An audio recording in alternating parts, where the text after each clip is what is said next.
আসসালামু আলাইকুম। আজকে ৭১ মঞ্চ অনুষ্ঠানে উত্তেজনা, লতিফ সিদ্দিকী সহ বেশ কয়েকজন আটক। তো সবকটা পত্রিকারই আপনার এই আজকে দুপুরের ঘটনা আর কি।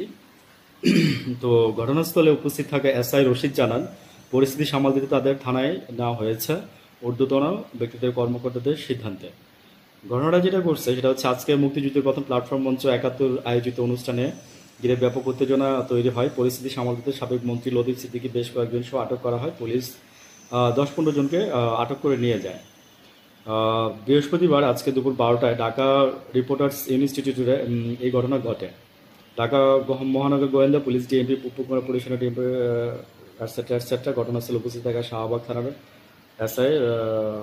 আচ্ছা, তো মূলত আজকে লতিফ সিদ্দিকী সাহেব এসে কামাল হোসেন সাহেব আসার কথা ছিল, ডক্টর কামাল হোসেন আসার কথা ছিল, আসে নাই উনি। তো ২০ থেকে ২৫ জন ছেলে এসে হট্টগোল করে। আচ্ছা, এই জিনিসটা আমি আপনাকে বলি, এক এক পত্রিকা এক একভাবে নিউজ করছে। হ্যাঁ, যেমন প্রথম আলো করছে ওদেরকে অবরুদ্ধ করে রাখা হয়েছে, কোনো পত্রিকা করছে ওদেরকে আটক করা হয়েছে, কোনো পত্রিকা লিখছে মানে বাই যার মানে যার যার সুবিধা মতো পত্রিকাগুলো লিখে আর কি, বুঝছেন? তো আমি এখানে কেন বলতেছি কথাটা যে মানে দেখেন ঘটনাটা ঘটছে কিন্তু খুব ছোট্ট সামান্য। সকাল ১১টার সময় ৭১ মঞ্চ নামে একটা রিপোর্টার্স ইনস্টিটিউটে আপনার লোকজন আসে। ওইখানে কিছু দুইজন বোধহয় বক্তৃতা দেয়, দেওয়ার পরেই আম, কিছু লোকজন মানে জুলাইয়ের যারা পক্ষে আন্দোলন করছিল এরা যায়। যাওয়ার পরে লতিফ সিদ্দিকী দেখলাম বলছে যে আপনি কার নির্দেশে আসছেন বা কেন আসছেন।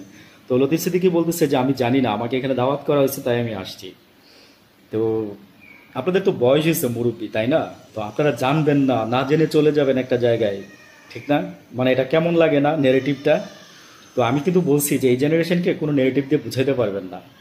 আহ, মানে এই যে কথাগুলো আপনারা বলেন, ধরা খাওয়ার পরে যে চুরি মানে বলেন কথাগুলা, মানে এগুলো আমাদের হাসির খোরাক যোগায়।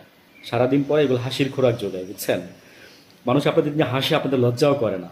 ঠিক আছে, আপনি কে সেটা তো বাংলাদেশের মানুষ ভালো করেই জানে, কাদের সিদ্দিকী, তাই না? আপনি কে সেটা ভালো করেই জানে। তো এক মুক্তিযোদ্ধারা যে আপনারা কতবার বিক্রি করবেন? ঠিক আছে, এক মুক্তিযোদ্ধারা যে মনে করেন যে আপনারা যে কতবার মনে করেন যে আপনার মানে সুবিধা নেবেন এক মুক্তিযোদ্ধা দিয়ে। আমি মুক্তিযোদ্ধাকে আমি আমার মনে ধারণ করি, আমি আমার মুক্তিযোদ্ধাকে স্যালুট জানাই, সব শহীদদের।